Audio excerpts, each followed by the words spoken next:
التماس حسنین صاحب کی طرف سے جو ریک بنوائے گئے تھے وہ بن کے آ گئے ہیں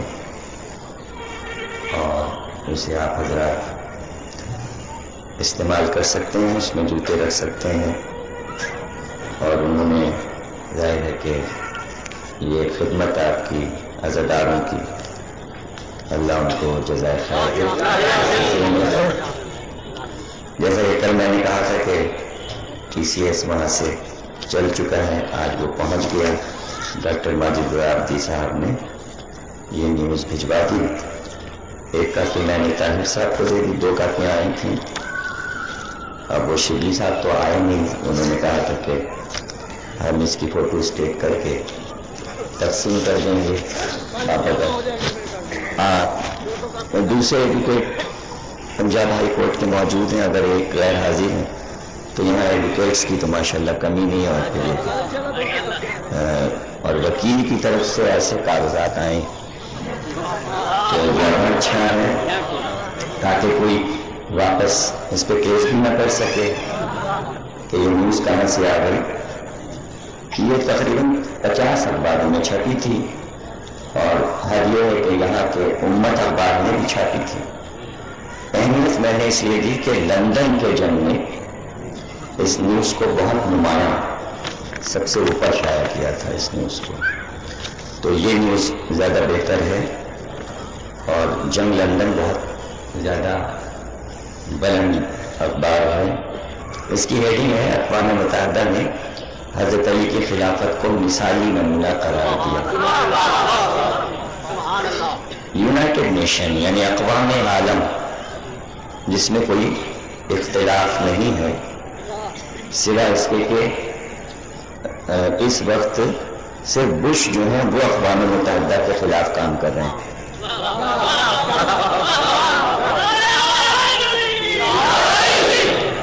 ورنہ سب یہی کہہ رہے ہیں کہ وہی فیصلہ ہونا چاہیے جو اقوام متحدہ کا فیصلہ ہے. ہر قوم یہ چیز رہی ہے اور ہمارا ملک تو خاص طور سے یہ بات کہہ رہا ہے. دیکھیے ندیم صاحب ہے، اب یہ نیوز آپ کو میں دیتا ہوں، پڑھ کے سنا دوں پھر آپ یہ لے لیجیے گا. عرب ممالک اچھی حکومت کے قیام کے لیے غور کیجیے الفاظ پہ، یعنی جو 4 وہاں سے ایشو ہوتا ہے جب اقوام عالم بیٹھی ہیں تو اس کا ایک ایک لفظ جو ہوگا وہ بہت قیمتی ہوگا. کوئی عام اسمبلی تو وہ ہے نہیں، وہاں تو سینکڑوں ممالک کے جو پڑھے لکھے بہترین دانشور ہیں وہ بھیجے جاتے ہیں، عام آدمی تو وہاں پہنچتے نہیں ہیں. تو وہ کہہ رہے ہیں کہ عرب ممالک، کسی اور سے نہیں کہہ رہے ہیں، عرب ممالک اچھی حکومت کے قیام کے لیے تقلید کریں. اب دیکھیے یونائٹڈ نیشن تقلید کا بھی قائل ہے. تقلید کریں. سالانہ رپورٹ میں عالمی ادارے کا اعتراف سالانہ رپورٹ میں ہوا ہے، یعنی سالانہ رپورٹ جو آتی ہے ان کی، تو ان کے چارٹ میں، ان کے دستور العمل میں یہ چیز آ گئی. یہ کسی وقت بھی بحث کے لیے پیش کی جا سکتی ہے اور عرب ممالک چاہیں تو اسی نیوز کو نکلوا کے اگر انہیں حضرت علی سے محبت ہے تو بحث کروائیں اور یہ کہیں کہ بھائی جب عیسائی اور یہودی کہہ رہا ہے تو ان کو تو آگے آ کے کہنا چاہیے. نیو یارک آن لائن اقوام متحدہ کی رپورٹ میں مسلمانوں کے 4تھے خلیفہ راشد امیر المومنین حضرت علی کے طرز حکومت کو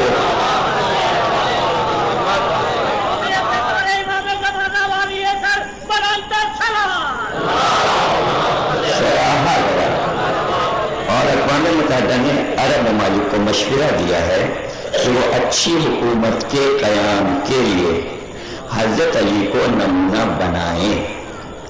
یہ بات اقوام متحدہ کے ترقیاتی پروگرام کی سالانہ رپورٹ میں کہی گئی. رپورٹ میں حضرت علی کے طرز حکومت کو بہترین قرار دیا گیا، جن کی حکومت میں حکمران عوام برابر برائیوں اور بدعنوانیوں کی نفی، انصاف کے قیام اور ترجیحات پر زور دیا گیا. رپورٹ میں کہا گیا ہے کہ خطے کے متعدد ممالک جمہوری اقتدار، سیاسی طرز عمل، خواتین کے حقوق، ترقی اور تعلیم میں بہت پیچھے ہیں۔ رپورٹ میں کہا گیا ہے کہ حضرت علی نے خلافت سنبھالنے کے بعد لوگوں کو دعوت حق دینے سے قبل خود عمل کر کے دکھایا۔ ان کی تعلیمات، یہ جملہ بہت قیمتی ہے، ان کی تعلیمات زبانی سے زیادہ عملی تھی۔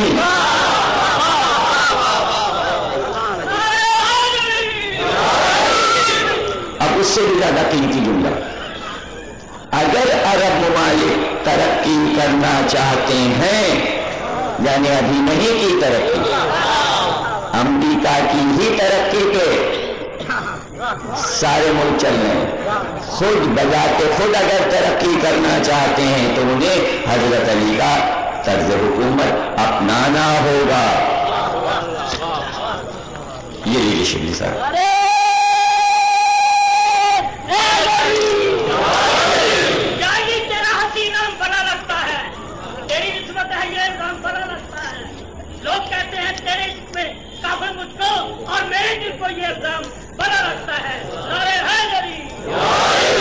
مجھے لگ رہا ہے کہ ندیم صاحب جا رہے ہیں، مجلس کے بعد آپ کو نیوز مل جائے گی، لوگ جا رہے ہیں، وہ کرا کے ابھی جاتے ہیں۔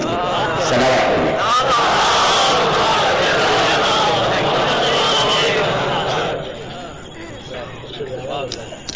یوسف کاظمی صاحب، ایسا نہ ہو کہ اپنے پیسے بچا لیں، اور وہ بھی کرانے سے کہ مجھے امید نہیں کہ سب کو ملے گی، پھر شکایت آئے گی ہمیں نہیں ملا۔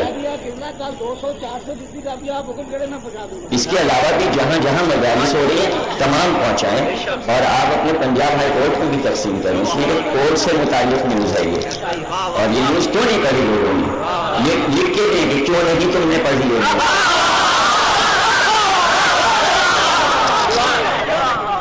اور اس نیوز کو ظاہر ہے کہ تمام ہمارے علماء کرام جو کتاب کو اٹھا چل رہے ہیں، اور الیکشن انہوں نے جیتا ہے مجلس کے نام پر۔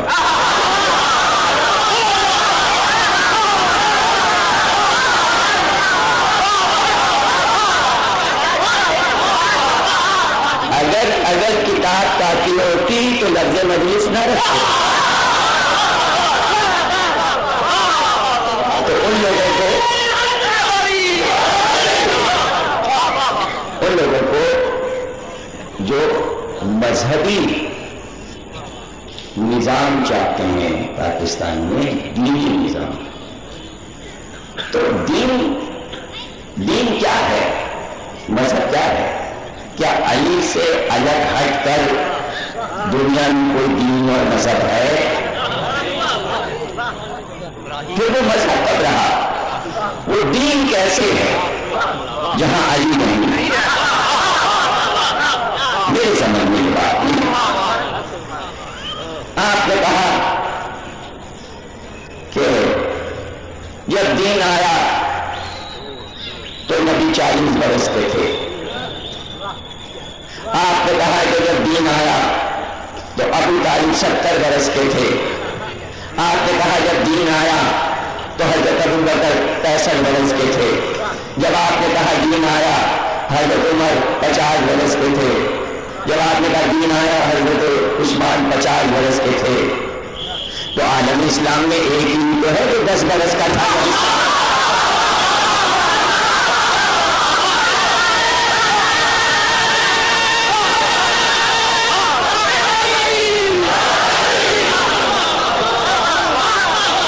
تو اس کی 70 برس کی عمر میں آپ اگر 10 برس مائنس بھی کر دیں تو 60 تو اس کے کہیں گئے نہیں۔ اب اوروں کا حساب آپ لگا لیجیے کہ دین پر کتنے برس رہے، 10 برس 12 برس 10 برس 12 برس، زیادہ سے زیادہ 20 برس 25 لے لیجیے، تو پورے عالم اسلام میں دین پر مذہب پر عمل کرنے والے ایک بھی نہیں ملے گا جس نے 60 برس مذہب پہ عمل کیا ہو۔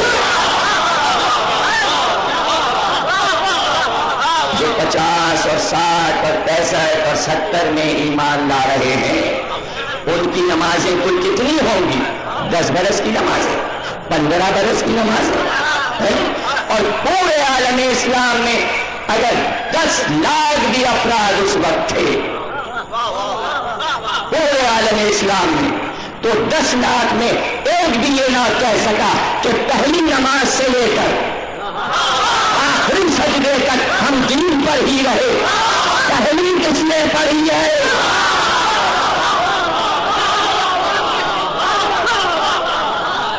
لا الہ الا اللہ، لا الہ الا اللہ، کلمہ پڑھا ہے بھائی، زور تو آج نماز پر ہے، نماز پر زور ہے۔ علی کہتے ہیں جس دن نماز کا حکم آیا، پہلی نماز ہم نے پڑھی، حکم پہلے آ جاتا تو اور پہلے پڑھ لے، جب روزے کا حکم ہے۔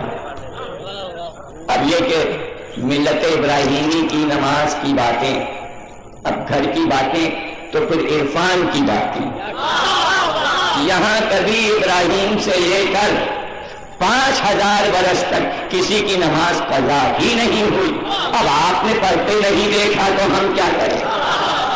ہسٹری نہیں لکھ سکی تو ہم کیا کریں؟ کلمہ پہلے بھی تھا، اللہ کا نام پہلے بھی تھا، جب بعثت ہوئی نبی نے قولوا لا الہ الا اللہ کہا تو آپ اللہ اللہ کہنے لگے، تو لفظ اللہ آپ کی زبان پہ کب آیا؟ جب نبوت آئی، اعلان ہوا تو آپ نے کہا اللہ، تو آج تک اللہ ہے، تو لفظ اللہ آنے سے پہلے اللہ کہاں تھا؟ کہاں رہتا تھا؟ کون مانتا تھا؟ پھر گھوم پھر کے آئے تو اسی گھر میں عبداللہ تو تھا نا نبی کا باپ، آیا کہاں سے اللہ کا بندہ؟ اللہ تھا جبھی تو بندہ اس گھر میں۔ ایک نام حضور کے بھائی عبداللہ، سامنے کا نام تھا لیکن کوئی اللہ اللہ نہیں کرتا تھا، پتا ہی نہیں تھا کہ کس اللہ کا بندہ ہے یہ نبی کا والد۔ جب بتایا اس گھر والے نے کہ یہ جس کا بندہ ہے اسی اللہ کا پیغام ہم تمہیں دے رہے، تو ایک گھر میں اللہ تھا، ورنہ بندے تو اور بھی عرب میں تھے، کسی اور نے اپنا نام عبداللہ کیوں نہ رکھے؟ جب اللہ ہی کو نہیں جانتے تھے تو بندے کہاں سے آئے؟ کوئی بندہ لات کا تھا، کوئی ہبل کا، کوئی منات کا، کوئی عزا کا، کسی کا نام عبدالعزا ہے، کسی کا نام عبدالمنات ہے، عبداللہ تو ایک ہی تھا اور وہ بنی ہاشم۔ بس یہی باتیں پیاری پیاری جب آپ سنتے ہیں اور ہم پڑھتے ہیں تو بجائے اس کے کہ لوگوں کو اچھی لگی، اتنی پیاری پیاری باتیں سب کو اچھی لگنا چاہیے۔ اب ظاہر ہے کہ ہم تو اس کی بحث ہی نہیں کرتے نا اختلافی مسائل کی، ہم تو مسئلہ وہاں سے اٹھاتے ہیں جہاں مسئلہ کبھی اٹھا ہی نہیں، اس لیے وہ اختلافی ہوتا ہی نہیں۔ کون دعویٰ کرے گا، کون دعویٰ کرے گا کہ جس دن قولوا لا الہ تھا اس سے پہلے بھی کوئی دوست تھا؟ نہیں تھا، نہیں تھا، کوئی دعوے دار نہیں ہے۔ ہجرت سے دوستیاں شروع ہوتی ہیں تو دوستی کا پیریڈ کتنا ہے؟ تو اگر کوئی سچ مچ دوست بھی ہے تو پرانا دوست وہی ہے جو بعد سے دوستی لیے ہوئے آئے۔ دوستی میں بھی علی سب سے پرانے ہیں، صحابیت میں بھی علی سب سے پرانے، علی سے پرانا کوئی صحابی نہیں ہے۔ یوں بھی 10 برس سینئر ہو جائیں گے علی۔ جب بعثت کے بعد کوئی دوست بنے گا تو اس سے پہلے 10 برس کی دوستی علی کی موجود ہے۔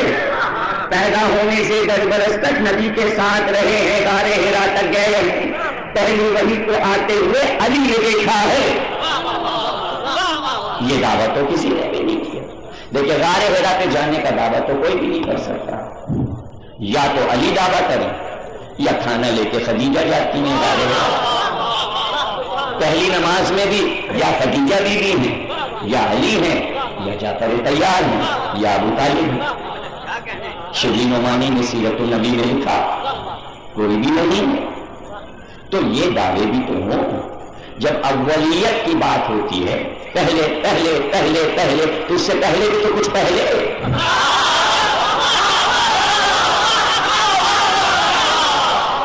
پہلے کا شور پہلے کا شور پہلے کا شور.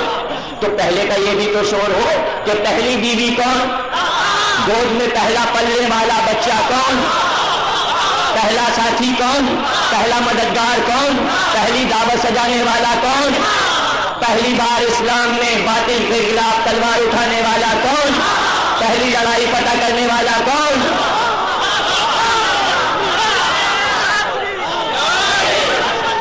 سب کچھ پھر پہلا پہلا پہلا پہلا پہلا پہلا سارا پہلا پہلا آئے گا. سبھی نمبر 1 چیزیں گنی ہے نا, اس کو بھی تاریخ میں لکھیے. کیوں نہیں لکھتے؟ دعوت البشیرہ تو اس میں تو کوئی شامل ہی نہیں ہو سکتا, اس لیے کہ حکم ملا تو صرف خاندان. تو ابھی جو خاندان میں شامل نہیں ہوئے وہ تو بعد میں رشتے دار بنیں گے.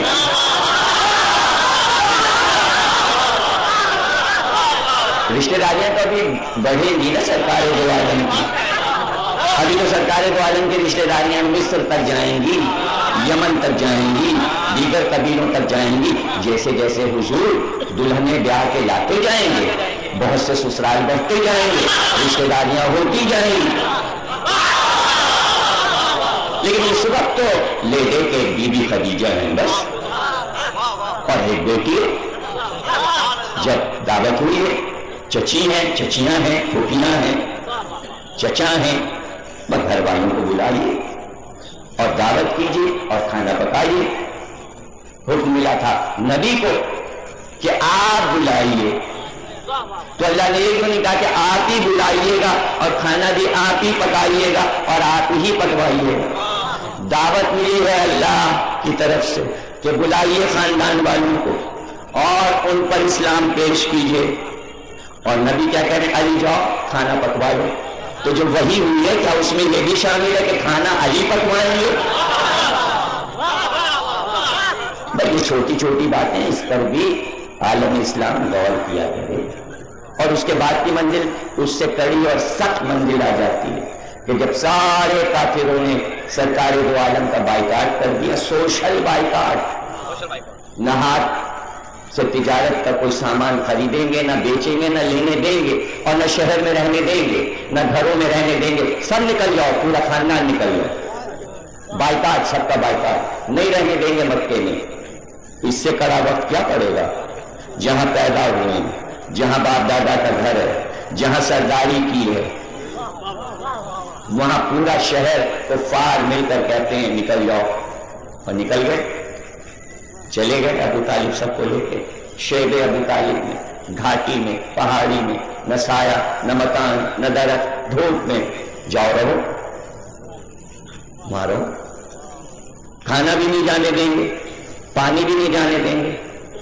تو اس کڑے وقت میں, اس کڑے وقت میں ایک ہسٹری لکھنے والا اگر سچا ہے تو ہاتھ میں قرآن لے کر اور قلم لے کر ایک سطر دکھائے کہ جان دینے والے پروانوں میں کوئی ایک آیا کہ کھانا ہم پہنچا دیں گے, گیہوں ہم پہنچا دیں گے, پانی کی مشکیں ہم پہنچا دیں گے. کہاں تھے سب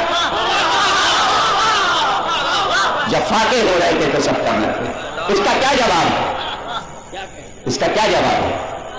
یہ تو عام زندگی میں ہوتا ہے.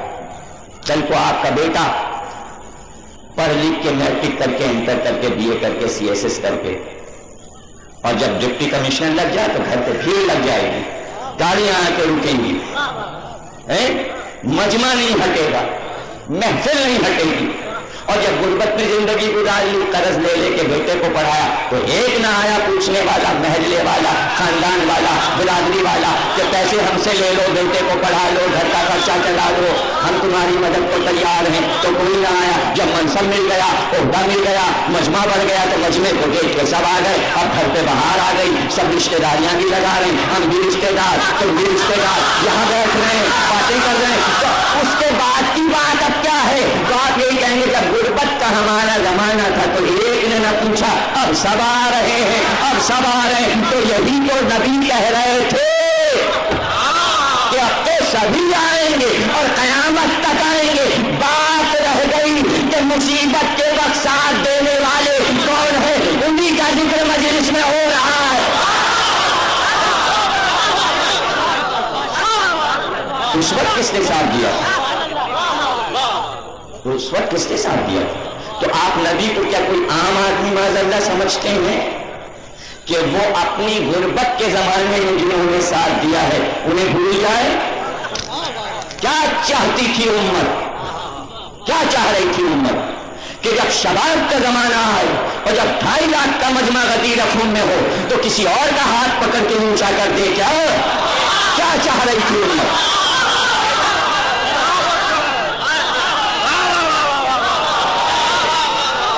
کہنے کو یہ کہہ دیں کوئی واقعہ نہیں ہوا غدیر میں، نہیں کہا من کوئی تو مولا، تو اس سے ہمارا کیا بگڑے گا؟ تاریخ کا کیا بگڑے گا؟ بات تو پھر یہ ہوگی نا کہ جب کھانا پکانے کا انتظام نہیں تھا تو 13 سال کے لڑکے سے کہہ رہے ہیں کہ کھانا پکواؤ، دعوت کرو، اور اس کے بعد پکار کے کہہ رہے ہیں کون اس دین میں ہماری مدد کرے گا؟ جب ہم اعلان کریں گے کون ہماری ہیلپ کرے گا، کون ہماری نصرت کرے گا؟ کیا یہ لفظ تاریخ سے مٹ جائیں گے؟ تو کدھر سے آواز آئی تھی ہم مدد کریں گے؟ کہاں تھے وہ لوگ جن کے پاس بڑی دولتیں تھی جو اسلام پر لٹا رہے تھے؟ تو یہ اٹھ کر کہتا ہم مدد کریں گے، ہم مدد کریں گے۔ تو اگر ایک 13 سال کے لڑکے نے یہ کہا ہم مدد کریں گے، ہم مدد کریں گے، اور وہ یہ خطبہ دے رہا ہے، ٹھیک ہے میں کمزور ہوں، لڑکا ہوں، بچہ ہوں، پنڈلیاں میری کمزور ہیں، پنڈلیاں کمزور سے مطلب آپ سمجھے یعنی میرا ابھی بچپن ہے، میرا ابھی بچپن ہے۔ 13 سال کے لڑکے کی ٹانگیں ظاہر ہے کہ جوان جہان کے پیر جتنے مضبوط ہوں گے ویسے نہیں ہیں، لیکن پھر بھی دکھایا کہ کمزور پنڈلیوں پر بھی کام کر کے دکھایا۔ یہ پنڈلی کا جو ذکر علی نے کیا آپ کو سمجھے، میری پنڈلیاں کمزور ہیں، یہ جملہ کیوں کہا علی نے؟ اس لیے کہ جو لڑائی ہوئی ہے نبوت کے اعلان کے بعد وہ ہاتھ پیر کی لڑائی نہیں ہوئی، وہ پنڈلی کی لڑائی ہوئی۔ نبی کی پنڈلی پہ پتھر مارے جاتے تھے، یہ پنڈلیاں زخمی ہو جاتی تھیں۔ علی کو یہ معلوم ہے کہ پنڈلی کی جگہ پنڈلی پیش کرنا ہے۔ آپ جوان ہیں، میری بچپن کی پنڈلی ہے، پھر بھی میں پتھر اس پہ لے لوں گا۔ یہ باتیں سمجھے گا کون؟ کس کو سمجھائی جائیں یہ باتیں؟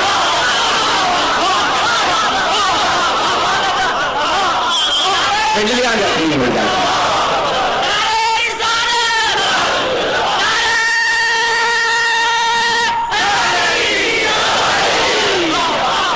میں کانٹے بچھائے جاتے، یہ والی لڑائی ہوئی، اور وہ کہہ رہے ہیں ہم آپ کو ساتھ دیں گے۔ تو جملے کیا محب ہو جائیں گے تاریخ تبری کے کہ آج جو وعدہ کرتا ہے ہماری مدد، آپ کو پتا کیا پہلا دن کتنا مشکل ہوتا ہے؟ جنہوں نے پہلا دن دیکھا ہو نا، ابھی نہیں سمجھے 50-58 برس پاکستان کو گزر گئے، اب کتنی نسلیں باقی بچی ہیں جو یہ کہیں پاکستان کا پہلا دن ہم نے دیکھا تھا؟ مر گیا وہ آدمی جسے قائد اعظم کہتے تھے، جس نے پہلا دن دیکھا۔ وہ زندہ ہوتا تو بتاتا کہ پہلا دن کتنا مصیبت کا تھا۔ آج تو بنا بنایا مل رہا ہے نا، بنا کے توڑنا آسان ہے۔ آپ کو بنا بنایا ملا، آپ نے 2 ٹکڑے کر دیا، آدھا ادھر آدھا ادھر، تو کھلونے کو توڑنا آسان ہے۔ جب بنتا ہے پہلا دن ہوتا ہے تو اس کے دن سے پوچھو، اگر قائد اعظم ہوتے تو بتاتے پہلا دن کتنا مشکل تھا۔ تم نے تو آسانی سے بنا بنایا لیا اور توڑ کے رکھ دیا، آدھا ادھر آدھا ادھر، 2 ٹکڑے کر دیا۔ توڑنا آسان ہے، غدیر کے بعد سب نے توڑ لیا، پہلا دن تو پوچھو کتنا مشکل تھا۔ توڑ کے 72 ٹکڑوں میں آپ نے رکھ دیا، 72 ٹکڑوں میں دین کو توڑ کے رکھ دیا۔ توڑنا آسان ہے، توڑ لیا آپ نے، ٹکڑے ٹکڑے بنا کے رکھ دیا۔ پہلا دن توڑنے کا تھوڑی ہوتا ہے، جوڑنے کا ہوتا ہے۔ وہ پہلا دن مشکل ہوتا ہے ہر تحریک کے لیے، اور پھر دین، اور وہ بھی کافروں میں۔ پہلا دن کتنا مشکل تھا، اور اس پہلے دن ایک آواز کہیں سے آئے ہم ہیں، اور ایک ہی آواز آئی۔ تو اب یہ آواز جو پہلے دن کی ہے یہ مشکل کتنی ہے؟ جس دن قائد اعظم نے کہا ہوگا پاکستان بنے گا تو کتنے پیچھے ہٹے ہوں گے، مشکل کام ہے۔ لیکن پہلے دن جن جن نے ہیل کا وعدہ کیا ہوگا، یہ تاریخ ہے کہ پہلے دن جب کوئی کام شروع ہوتا ہے، اور اس دن جو ہیلپ کرتے ہیں، جب شباب پہ تحریک آ جاتی ہے تو پہلے دن والوں کو پہلے بلایا جاتا ہے، ان کا نام مٹاؤ، ان کا نام ہٹاؤ، ان کا نام ہٹاؤ، ان کا نام مٹاؤ۔ پہلے دن والوں کے نام نہیں ہے پاکستان کی تاریخ میں۔ کوشش اسلام نے بھی یہی تھی کہ پہلے دن والوں کے نام نہ رہیں، لیکن اس نے وعدہ کیا کہ پہلے دن والوں کے نام سرے فہرست رہیں گے۔ کیوں؟ کیسے اس نے وعدہ کیا؟ اس نے وعدہ کیا کہ یہ قوم پہلے دن والوں کے ناموں کو بلانے کی کوشش کرے گی، تو اللہ نے کہا ہم ایک اور قوم پیدا کر دیں گے پہلے دن والوں کے لیے، اب کیسے پہلے دن والوں کا نام مٹے گا؟ تو پہلا دن مشکل ہوتا ہے، اس لیے پہلے دن کا اعلان بھی مشکل ہوتا ہے، اور پہلے دن کا جو منشور ہوتا ہے اس میں کچھ وعدے ہوتے ہیں، کچھ لو اور دو کی بنیاد پہ گفتگو ہوتی ہے پہلے دن، ورنہ کام شروع نہیں ہو سکتا۔ تو نبی نے کچھ دیا اور کچھ لیا۔ جو دیا وہ یہ تھا، جو وعدہ کرے گا میری ہیلپ کرنے کا، میری مدد کرنے کا، میرے ساتھ اس دین کی مشکلات میں مشکلات پیش آئیں گی، ان مشکلوں میں ساتھ میں میرے رہے گا، تو میں اس کو آنے والے دور میں اپنا خلیفہ، اپنا وزیر، اپنا وزیر منشور آ گئے یہ دیں گے۔ تو ادھر سے بھی جواب آیا ہم مدد کریں گے، ہم مدد کریں گے۔ تو دو بیسس پر گفتگو ہوئی، پیر چھوا ہے۔ یا تو یہ کہہ دو کہ علی نے جو وعدہ دعوت ذوالبشیرہ نے کیا تھا نبی سے وہ مدد نہیں کی، کلیئر کہہ دو کہ علی نے وعدہ نہیں نبھایا۔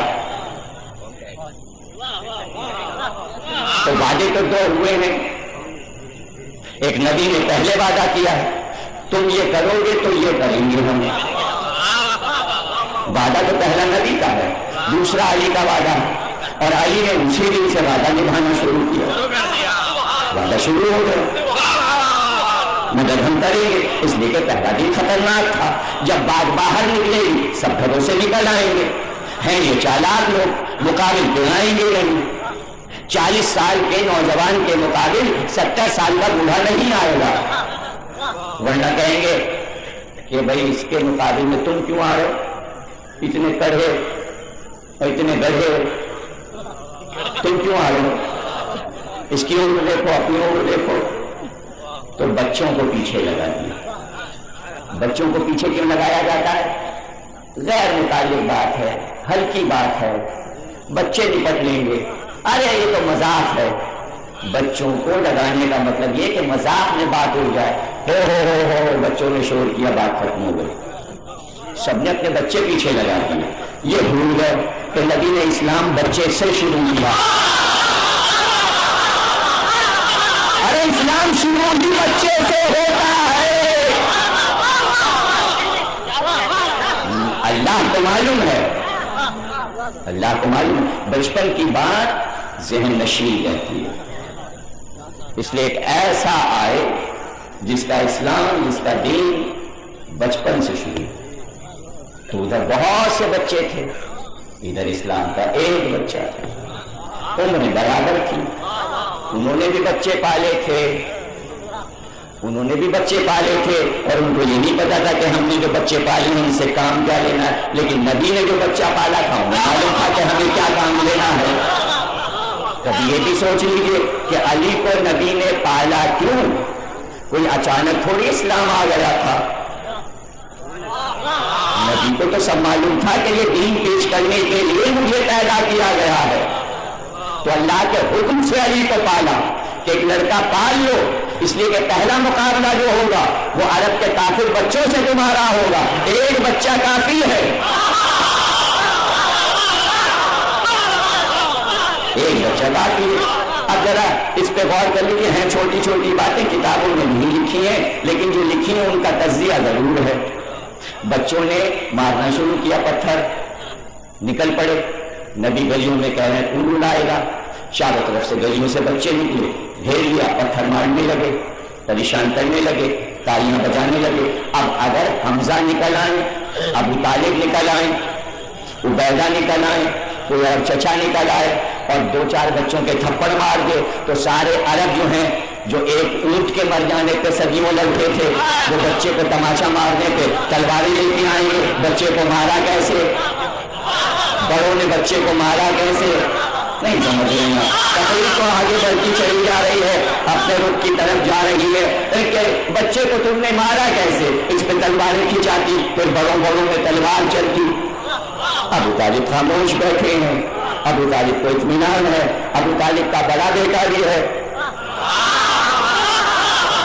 ابو طالب کا بڑا بیٹا بھی ہے, منجلا بھی ہے, سنجلا بھی ہے. سنجلا بیٹا 20 کا, منجلا 30 کا, سب سے بڑا 40 کا. نہ 40 والے سے کچھ کہا, نہ 30 والے سے کچھ کہا, نہ 20 والے سے کچھ کہا. بچے ہیں کس عمر کے, 1 10 10 11 11 12 12, تو بس پھر ٹھیک ہے, بس پھر ٹھیک ہے. ادھر نبی چلے, ادھر پیچھے پیچھے علی چلے, ادھر بچوں کا جلوس نکلا, ادھر علی نے سب کا جلوس نکال لیا. صلوات کریے, صلوات کریے.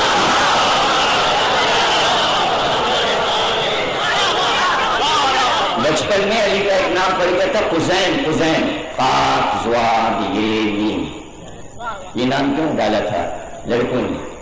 ہڈیوں کو توڑنے والا, ہڈیاں چورا چورا کرنے والا. اب چورا چورا کی ہوئی جبھی تو یہ نام پڑا. دادا نے روٹیاں چورا چورا کی تھی, علی نے ہڈیاں چورا. جب روٹی کھلانے کا ٹائم تھا روٹی کھلایا, جب ہڈیاں توڑنے کا ٹائم آیا تو ہڈیاں توڑ. وہی ٹوٹی ہڈیاں جو نہ جڑ سکی, آج تک ٹیڑھی میڑھی چل رہا ہے.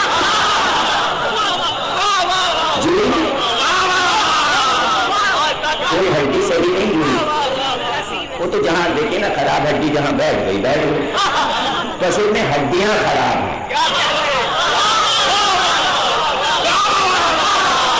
مسئلہ سارا یہ. اب وہ ٹوٹی ٹوٹی ہڈیاں, وہ زخم, وہ حالات اور وہ گھروں کو واپسی, ان کا پیغام پورا ہوا. وہ پٹ پٹا کے گھر پہنچے.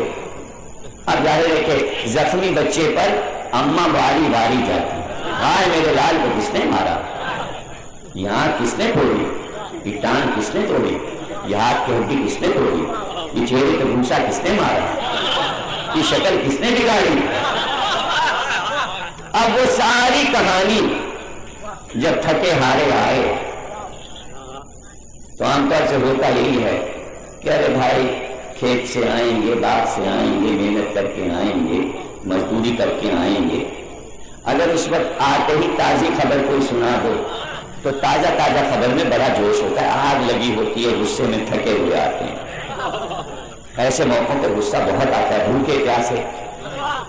بھوکے پیاسے آتے کھانا ملے, پانی ملے نہ کہ ایک معاملہ پیش ہو جائے, اور وہ تو پورے دن کی بھوک ہے.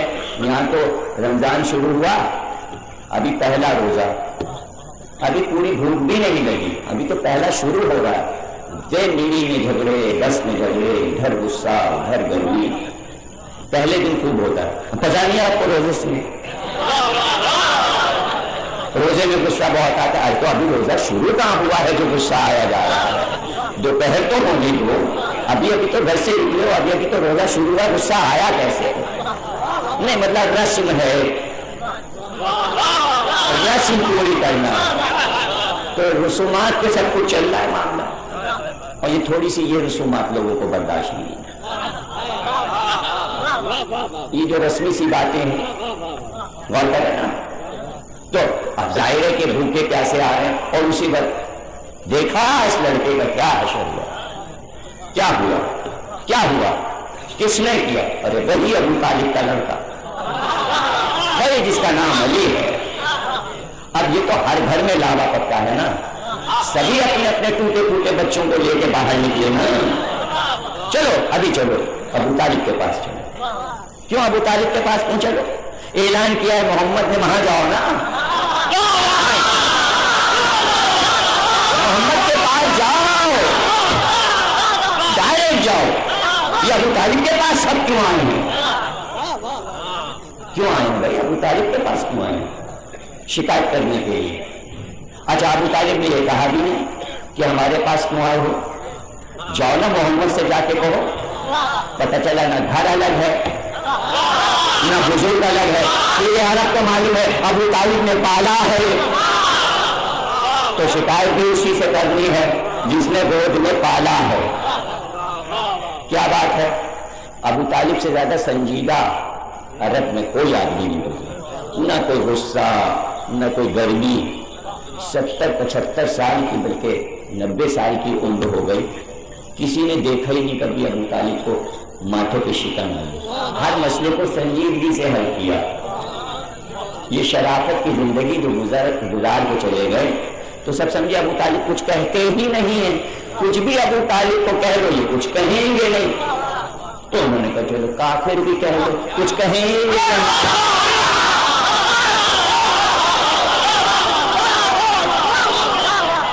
سیدھے سادے آدمی, اس سیدھے سادے پن کو ہمارے یہاں پتہ ہے کیا کہتے ہیں؟ تقیہ.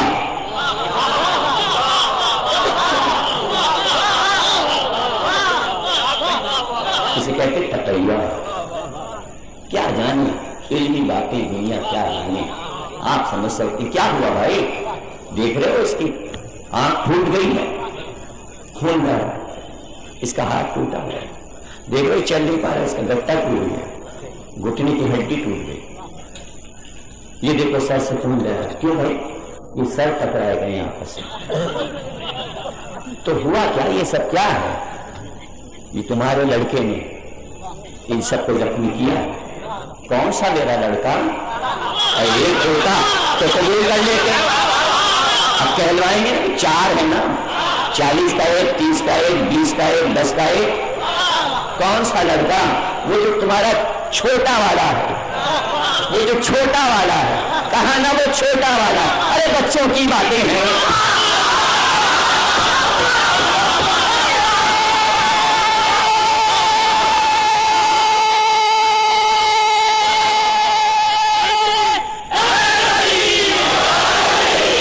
ابھی بلاتے ہیں علی, علی علی کی بات کر. ابھی بلاتے ہیں آئے بات ہے.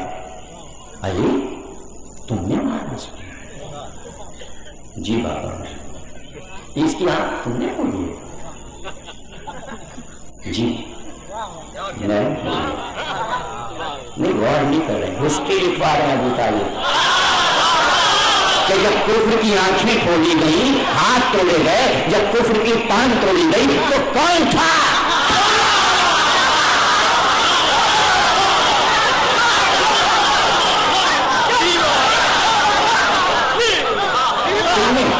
تم نے اس کی ٹانگ تم نے توڑی؟ ہاں جی جی میں. کیوں؟ اب ذرا لہجہ اونچا ہوا بات کا. کیوں بابا؟ وہ اچھا میرا بھائی, میرا بھائی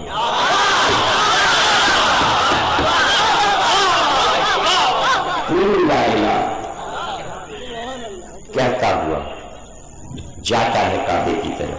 یہ بچے اسے پتھر مارتے ہیں, پریشان کرتے ہیں, بھائی کو زخمی کرتے ہیں. میں ان کو بچاتا ہوں, میں ان کی مدد کرتا ہوں, میں ان کی مدد کرتا ہوں, انہیں ہٹاتا ہوں, انہیں دفع کرتا ہوں. اب اس دفع کرنے میں جو سامنے آ جاتے کیوں نہیں بھاگ جاتے ہیں؟ یہ کیوں جمے رہنا چاہتے؟ جو پکڑ میں آ جاتا ہے میں مارتا ہوں اس کو. اچھا اچھا یہ بات ہے. کتنے ہیں؟ کتنے؟ ایک اکیلے ابو طالب, اور کتنوں کے ابا اماں ہیں بچوں کو لے. ہے؟ کوئی چھوٹا سا غول تو رہا نہیں ہوگا، اچھا بڑا جلوس اور تبر رہا ہوگا، اس لیے کہ عرب ایک تو پیدا کرتا نہیں تھا، اولادوں کی بھی لڑائی ہوتی تھی، تو اچھا خاصا بڑا زخمیوں کا ہاسپٹل رہا ہوگا، اچھا لمبا زخمی جلوس رہا ہوگا، اور ان سب کے باپوں کو جوڑ لیجیے تو کتنے ہوں گے، اور اس کے بعد ایک اکیلا اور مخاطب ہو کے علی سے یہ، اچھا علی یہ بات ہے محمد جو پیغام دے رہے ہیں اس پیغام کو یہ روکنے کی کوشش کرتے ہیں، تو آج سے میری طرف سے اجازت ہے کہ محمد کی حفاظت میں اگر تمہاری جان بھی چلی جائے تو ابو طالب کو کوئی پرواہ نہیں، جاؤ میری طرف سے اجازت۔ اب بتائیے سب سر جھکا کے چلے گئے، اس لمحے سے پوچھو ابو طالب نے کلمہ پڑھا کہ نہیں؟ ارے جو کلمے پر سے اپنے بیٹے کو قربان کر رہا ہو اس سے پوچھو گے کلمہ پڑھا کہ نہیں پڑھا؟ کلمہ پڑھنا اور ہے اور کلمے سے اولاد کو قربان کرنا اور ہے۔ اب تک تو کسی نے کیا نہیں۔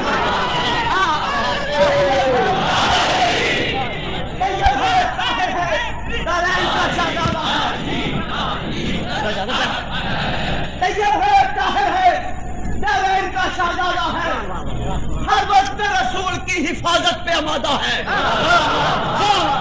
طیب ہے، طاہر ہے، دارین کا شہزادہ ہے، ہر وقت رسول کی حفاظت پہ آمادہ ہے۔ ابو طالب کے امام پہ کرتا ہے شک ملا، ابو طالب کے امام پہ کرتا ہے شک ملا، بے غیرت یزید کا نہیں یہ حسین کا دادا ہے۔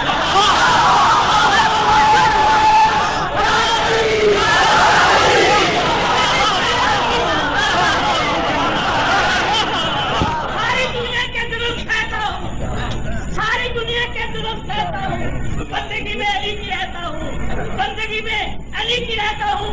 ارے تم تشہد کی بات کرتے ہو، میں علی کو نماز کہتا ہوں۔ غور کیا آپ نے؟ درد اس کو ہوتا ہے جو بنیاد میں ہو، کوئی بھی تحریک ہو اگر شروع سے بنیاد میں وہ شامل ہے تو اس کو درد ہوتا ہے۔ درمیان سے جو آ کے شامل ہو گئے ان کا درد اتنا نہیں، ان کے مسئلے اور ہیں، ان کے مسئلے اور ہیں۔ لینے کو تو سب کھڑے تھے کہ خلافت ہمیں مل جائے، ہمیں مل جائے، ہمیں مل جائے۔ شورا میں بھی اتنے نام تھے، سبھی امیدوار تھے، سبھی امیدوار ہونا اور حقدار ہونا اور حقدار نہ ہو کر اپنے آپ کو وڈرا کر لینا یہ اور ہے۔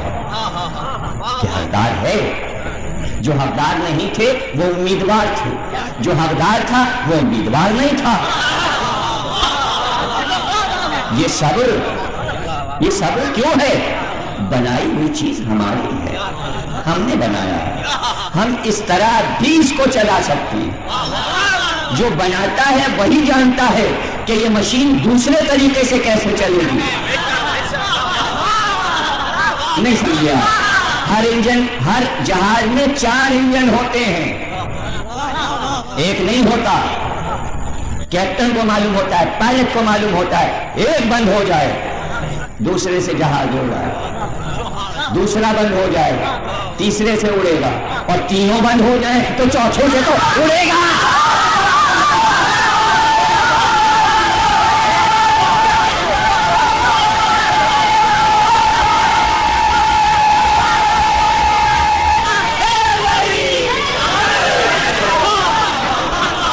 تو چوتھے کو بھی تو معلوم ہے نا کہ جب سب کے پر کٹیں گے تو پرواز تو قیامت تک میری رہے گی۔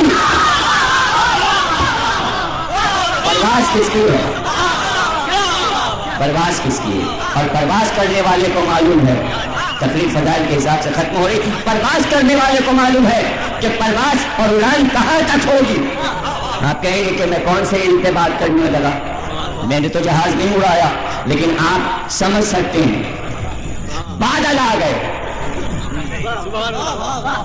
فضا خراب ہو گئی، ریگستان سے جہاز جا رہا ہے، صحرا سے جا رہا ہے، صحرا کے مرغولے اٹھ رہے ہیں، گرداب آیا، کیا کرے گا کیپٹن، کیا کرے گا؟ پرواز اونچی کر دے گا، اگر 30,000 فٹ کی بلندی پہ پیکس پہ جائے گا،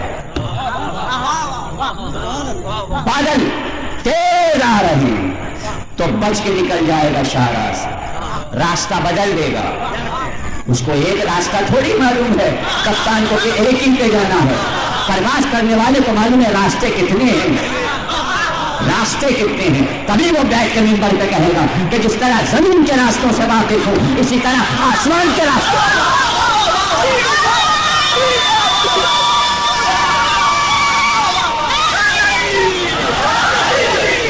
جملہ لے لو، بہت قیمتی آج کا جملہ ہے، جنہیں زمین کے راستے معلوم تھے وہ زمینوں پر گھوڑے بس دوڑاتے رہے اور شہر فتح کرتے رہے، جو آسمان کے راستے جانتا تھا آج تک پرواز کر رہا ہے آسمان۔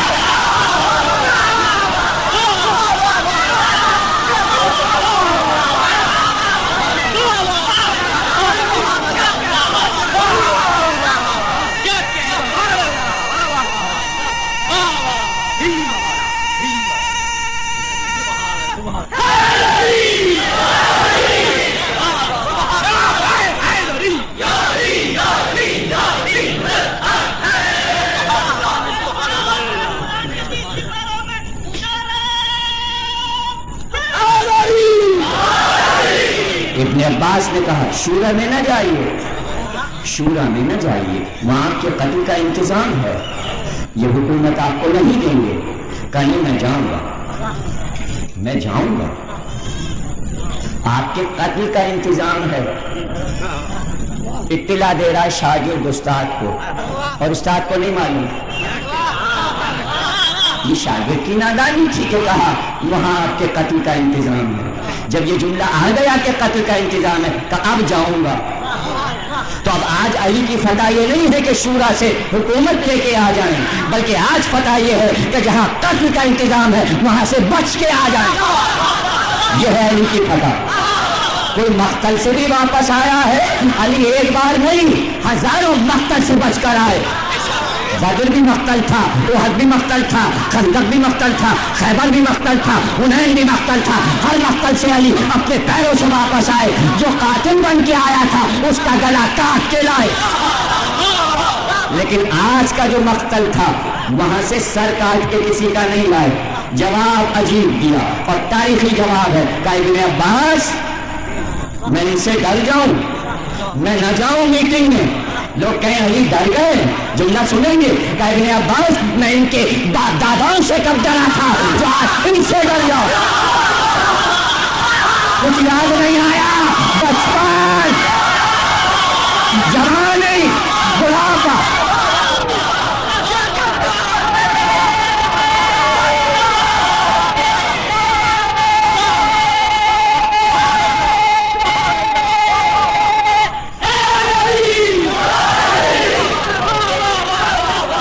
اس وقت شدید علی کو سوچ سکے، کبھی اقوام عالم کہہ رہی ہیں عملی زندگی علی کی عملی زندگی، یہ ہے عملی زندگی۔ حکومت لے لینا ہمت نہیں ہے، حکومت لے لینا اہم بات نہیں، یہ کوئی کارنامہ نہیں ہے۔ اس وقت علی کے لیے کارنامہ یہ ہے کہ 25 برس میں 25,000 برس ہمیں تم قتل کرنا چاہو، قتل نہیں کر سکتے، جینا ہے تمہاری نگرانی کے لیے، تمہاری نگرانی کے لیے، ہمیں نگرانی کرنا ہے، ہمیں نگرانی کرنا ہے۔ نماز پڑھو، ہم صرف یہ چاہتے پڑھو، چاہے جیسے پڑھو، نام اللہ کا لیا جائے، اس پہ بحث نہیں ہے کہ ہاتھ کھلے ہیں یا بندھے ہیں یا کہاں رکھے ہیں آپ، اس کی بحث نہیں ہے، نام اس کا لینا ہے، 5 وقت حاضری دینی ہے، رمضان آنا ہے تو روزے رکھنے ہیں، جہاد کرنا ہے، خون دینا ہے، زکوٰۃ دینی ہے، اسلام کے ارکان پورے کرنے ہیں، سالانہ حج پہ آنا ہے۔ علی نے کر کے دکھا دیا، اتنا پکا کر دیا 72 فرقوں کو کہ آج کوئی اسلام کے رکن کا منکر نہیں ہے. یہ 25 سال علی کی نگرانی تھی، ورنہ عبادت کا نام کچھ اور بھی رکھا جا سکتا تھا، روزوں کا نام کچھ اور بھی رکھا جا سکتا تھا. یہی رہے گا. یہ 25 سال کی نگرانی تھی کہ جو آج اتنا اسلام ہے، یہ علی کی نگرانی تھی. تو حکومت نہیں کرنا تھا، بلکہ خدائی حکومت کو بچانا تھا، اس کی حفاظت کرنا تھا. حفاظت کرنا اور اس لیے تو وہ کہہ رہے ہیں کہ منشور لاؤ علی کا، تاکہ تمہارا نظام درست ہو جائے، یعنی تمہاری نگرانی ہو جائے. چونکہ نگرانی نہیں ہو رہی، اس لیے ہر مسلم ممالک میں دہشت گرد نکل رہے ہیں اور پورے وقت کو پریشان کیا ہوا ہے. علی دہشت گردوں کی نگرانی کر رہے ہیں.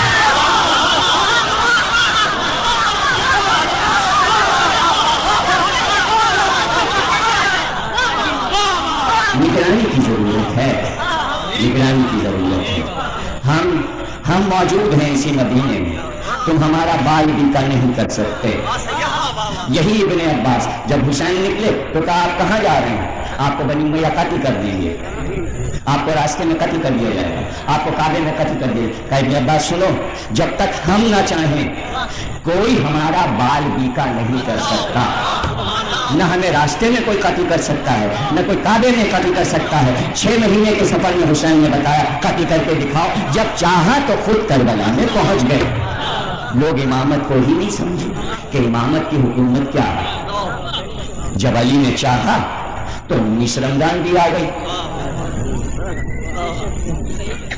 اسلام کی نگرانی، دین الہی کی نگرانی، حکومت کی نگرانی اور پھر اپنی نگرانی اور آرام سے نگرانی.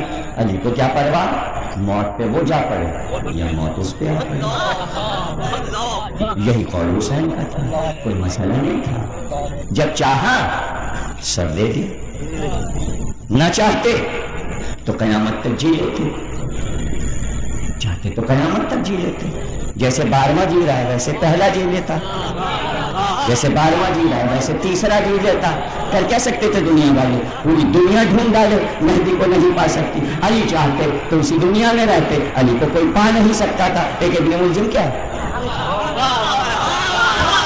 جب چاہا تو نذرانہ خدا سر دے بھی دیا تسلیم و رضا کی منزل پہ. حسین نے بھی سجدے میں سر دی، اور سجدے کے علاوہ سر کوئی کاٹ نہیں سکتا.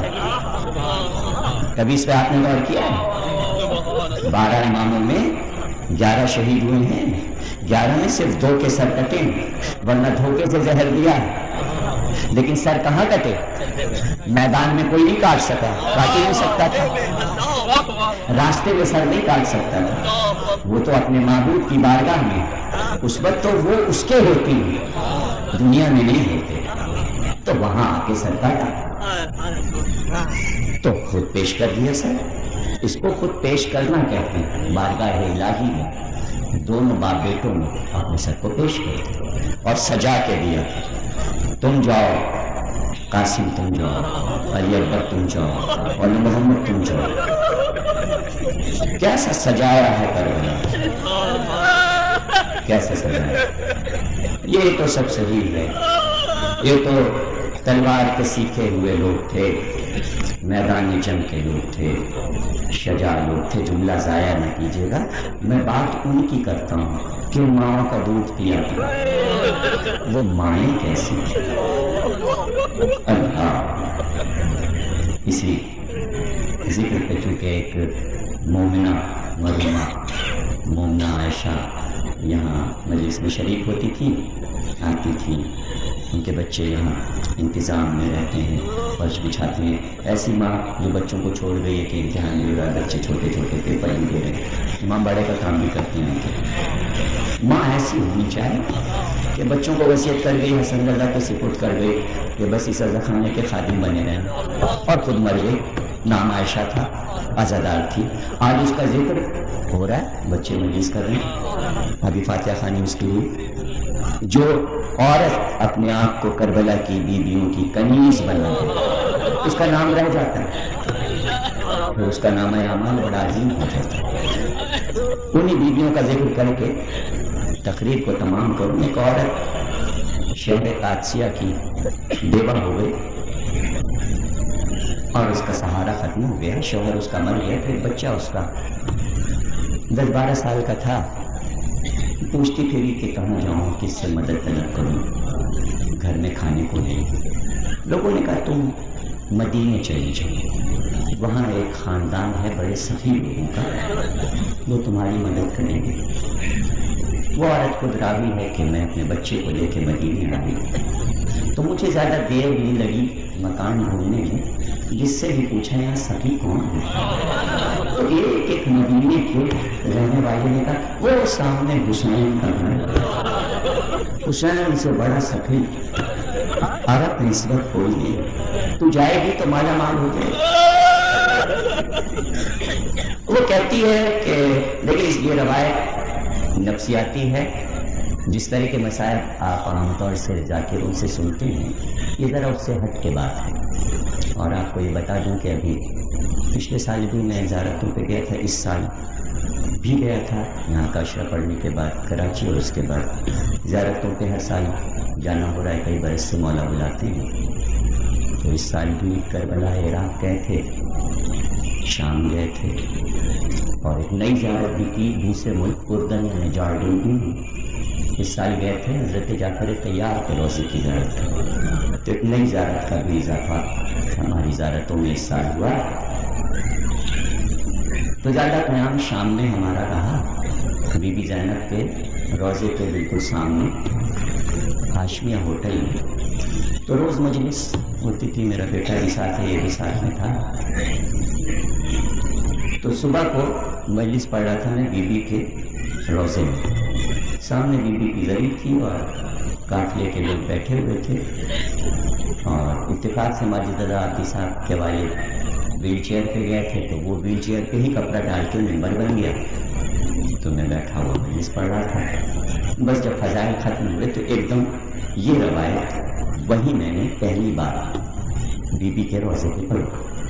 اب یہ سمجھ لیجیے کہ بی بی کے روضے پہ جو روایت پڑھی ہے جناب زینب کے زری کے سامنے, وہ پہلی بار لاہور والوں کو سنا رہا, شام میں پڑھنے کے بعد کراچی میں پڑھی, اور اب یہاں پڑھ رہا. جب واپس آیا تو حضرت زینب کی شہادت کی مجلس جو کراچی میں ہوئی, اس کی تیسری مجلس میں یہ روایت پڑھی, اور آج 7ویں مجلس میں آپ کے سامنے پڑھ رہا ہوں. اس کا ایک ایک جملہ تیر و نشتر ہے, یہ سمجھیے, بات ہے سمجھنے کی.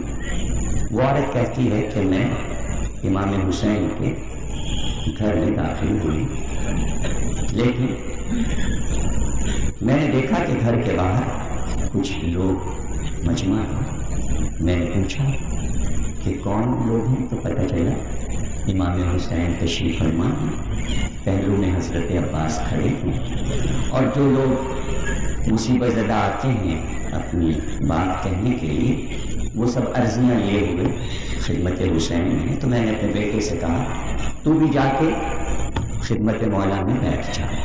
بیٹا ادھر گیا, وہ کہتی ہے میں اندر داخل ہوئی, قمیض مجھے لے کر گھر میں گئی. میں صحن خانہ میں پہنچی تو میں نے دیکھا کہ مکان پرنور تھا اور ایک دالان تھا, اس میں مجھے لے جایا گیا. وہاں ایک فرش بچھا تھا, اس فرش پہ ایک مسند بچھی تھی, اور اس مسند پر ایک بی بی پروقار بیٹھی تھی, جنہیں دیکھ کر میں دنگ ہو گئی. اور ان کے پہلو میں ایک اور بی بی بیٹھی تھی, جن کے چہرے سے بڑا وقار آیا تھا. دوسرے پہلو میں ایک اور بی بی بیٹھی تھی. عجیب شان تھی ان بی بی کی. تو میں نے قریب سے پوچھا کہ یہ بی بی کے درمیان میں بیٹھی ہیں, اتنا نورانی چہرہ ہے, اتنی سنجیدہ بی بی, یہ کون؟ اس نے کہا یہ امام حسین کی زوجہ ام ربان. اور کہا یہ پہلو میں کون بی بی؟ کہا یہ حسین کی بڑی بہن زینب اور یہ چھوٹی بہن ام کلثوم. کہتی میں جا کے ادب سے بیٹھ گئی. وہاں اور بھی کنیزیں بیٹھی تھیں. اطلاع دی گئی بی بی کو کہ ایک غمزدہ بیوہ آئی ہے, وہ مدد کی تعلیم ہے.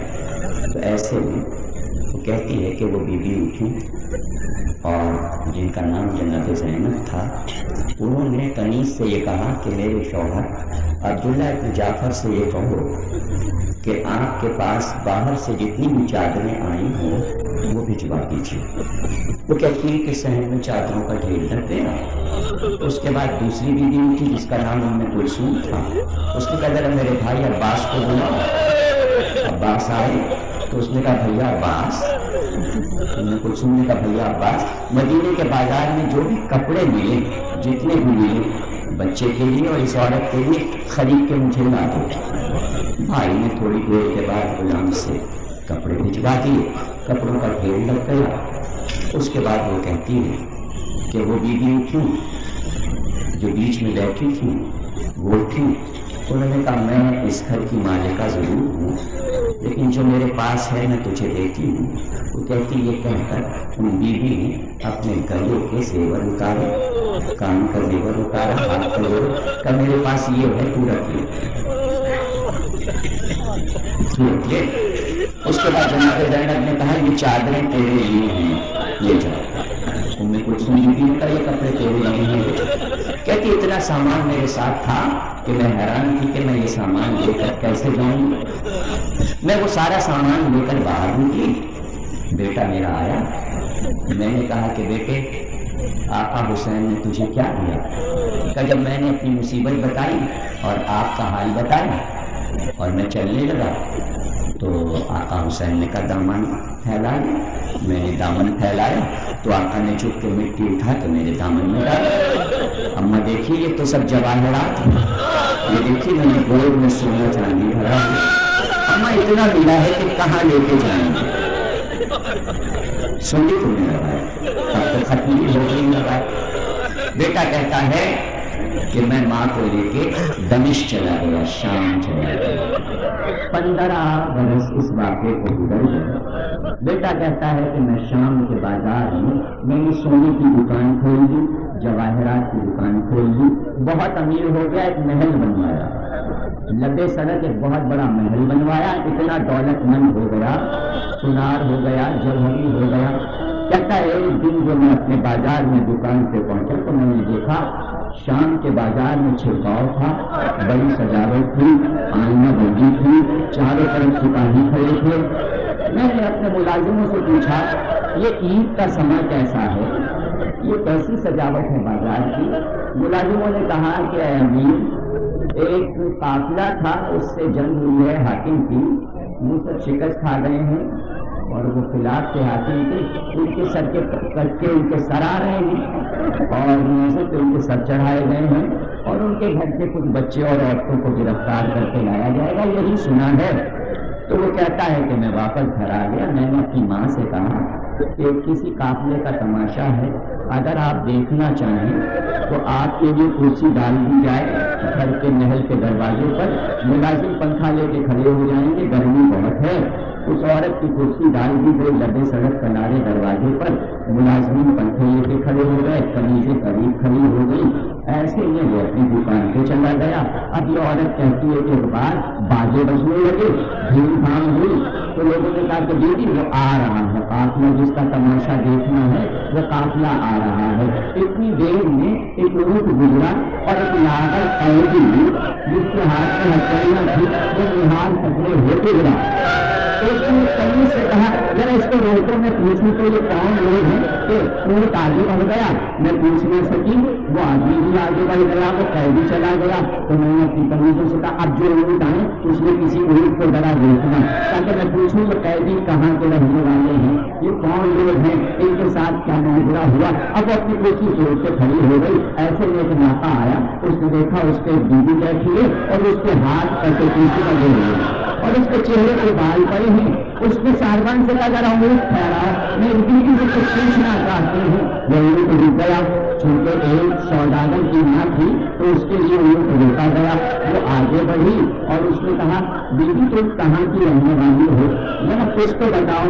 کہ تجھے اس سے کیا, ارے ہم تو مدینے کے رہنے والے, بس یہ نام سنا اور تقریب ختم ہو گئی, آپ نے دنیا لے لیا. اب آپ یہ سوچیے کہ جب میں نے شام میں بیوی کے موقع پہ یہ روایت پڑھی ہوگی تو وہاں کیا عالم ہوا ہوگا ضرور کا. میں آپ کو بتاؤں اس کا پورا ویڈیو موجود ہے اس مجلس کا کہ کس طرح لوگوں نے اپنے کو پیٹا تھا. جب شام میں ہی شام کی یہ روایت میں نے پڑھی, وہ عورت کہتی ہے کہ بیوی نے کہا ہم مدینے کے رہنے والے ہیں, تو اس نے کہا مدینے کو ہم ایک بار گئے تھے بڑے لوگ رہتے ہیں تب تو کیا مدینے گئی تھی؟ اس نے کہا مدینے گئی تو کس کے پاس گئی تھی؟ کہا ہماری شہزادی زینب رہتی بیوی نے کہا کی زینب کو کیا جانے؟ بیوی سن لو میں بیوہ ہو گئی تھی میں بے سہارا تھی میں حسین کے گھر مدد کرنے گئی وہاں میں نے بیوی کو دیکھا جو موتیوں کا ڈیرا کرنے بیٹھی تھی اور علی کی دونوں بیٹیوں نے مجھے چادریں دی مجھے کپڑے دیے اور ایک بیوی نے اپنے زیور اتار کے مجھے دے دیے آج میں امیر بن گئی مجھے یاد آتی ہے کہ زینب کو دیکھے گی تو پہچانے گی کہاں میں ان کی خدمت میں گئی تو بیوی یہ بال ہٹاؤ گئی بال